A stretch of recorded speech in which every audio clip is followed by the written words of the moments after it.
मैं कमाता 1000 हूं, लगाता 1500। क्यों भाई?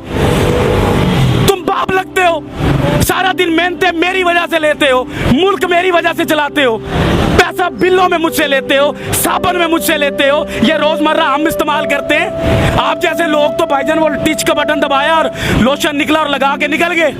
हमने तो 20-20 वाला साबुन तलाश करना है। ये कैसे करेंगे? कोई है हमें रास्ता दिखाने वाला? कोई है हमारी उंगली पकड़ने वाला? हम खुद को खुद कामयाब कर सकते हैं, हम खुद को खुद नाकाम कर सकते हैं। यहाँ पर तो सिर्फ जागीरदार ही खुश है इस मुल्क के अंदर। जो गरीब आदमी, एक मिडिल क्लास का लफ्ज आप सुनते थे, आपको पता है कि ये इतनी आवाजें क्यों निकल रही हैं? आगे एक तबका मरता होता था, गरीब तबका होता था, जिसकी गिनती नहीं होती, जिसकी हम तस्वीरें लगाकर बाहर की दुनिया से पैसे ले लेते हैं, जिनके पास पहनने को शलवार नहीं होती, ऊपर शर्ट नहीं होती, उनकी तस्वीरें हम अखबारों में लगवाते हैं, फ्लैक्सों पर लगवाते हैं, हमारे मुल्क के सियासतदान, और बाहर से पैसा लेते हैं। लेकिन मुल्क के ऊपर क्या लगता है, उस गरीब के ऊपर क्या लगता है, आज तक ना किसी ने पूछा और ना किसी ने बताया। क्योंकि ना इतनी हमें किसी ने औकात बताई इस मुल्क में रहने के लिए कि भाई टैक्स दोगे आप, रिश्वतें दोगे आप, लोगों के पेट पालोगे आप, जागीरदार को आप पालोगे। लेकिन आपका गरीब जो होगा, उसका जो बाप है, मुझे यहाँ पर मिला है खुदा की कसम, एक साइकिल वाला सीधा मेरी तरफ आया, उसने कहा कि मैंने अपने बच्चे के लिए जूता लेना है, मुझे आप जूता ले देंगे?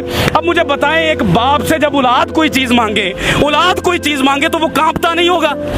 क्या आपको अपने बच्चे अजीज हैं? जब आपके बच्चे एसी से निकलते हैं, एसी में सोते हैं, एसी में जाते हैं, तो एक गरीब मेहनत का आदमी जो साइकिल पर जा रहा है, उसको बाप बनने का कोई इख्तियार नहीं है, उसके कोई जज्बात नहीं है, उसका कोई दिल नहीं है। ये लोग कांपते नहीं है, ये लोग मरना भूल गए हैं। इनको नहीं पता कि ये सारी कौम जो यहाँ घूमती है, ये अल्लाह नबी का कलमा पढ़ने वाली कौम है, ये उम्मत ही है उस नबी की, उसी की हया कर लो। लेकिन हया शर्म कुछ नहीं है यहाँ पर।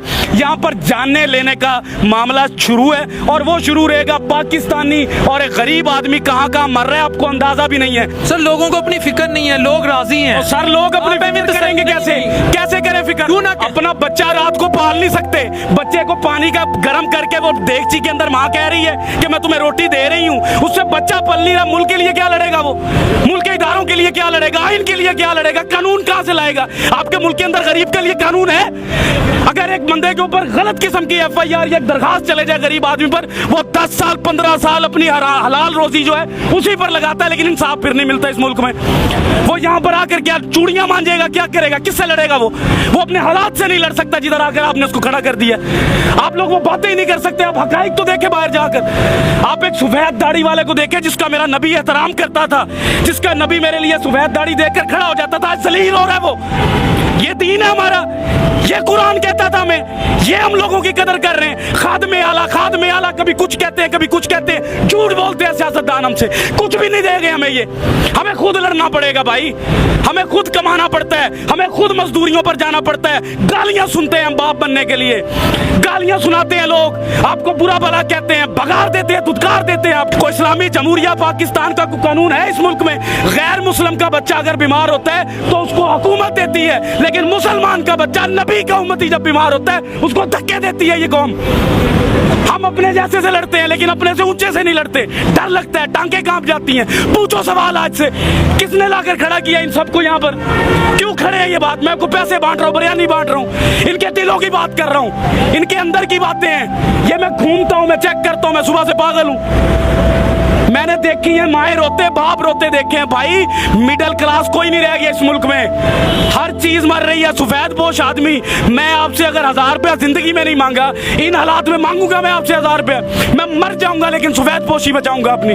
काटन का सूट पहनूंगा, जूती पॉलिश करवाऊंगा, जेब में टका ना हो, फिरूंगा मैं चौधरियों की तरह कि मेरे बच्चे को लगे कि मेरा बाप चौधरी है।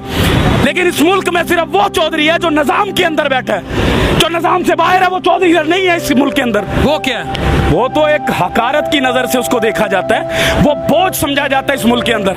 जब कोई सैलाब आना है तो उस गरीब को मारने के लिए ज़कात देते हैं ये लोग हमारी।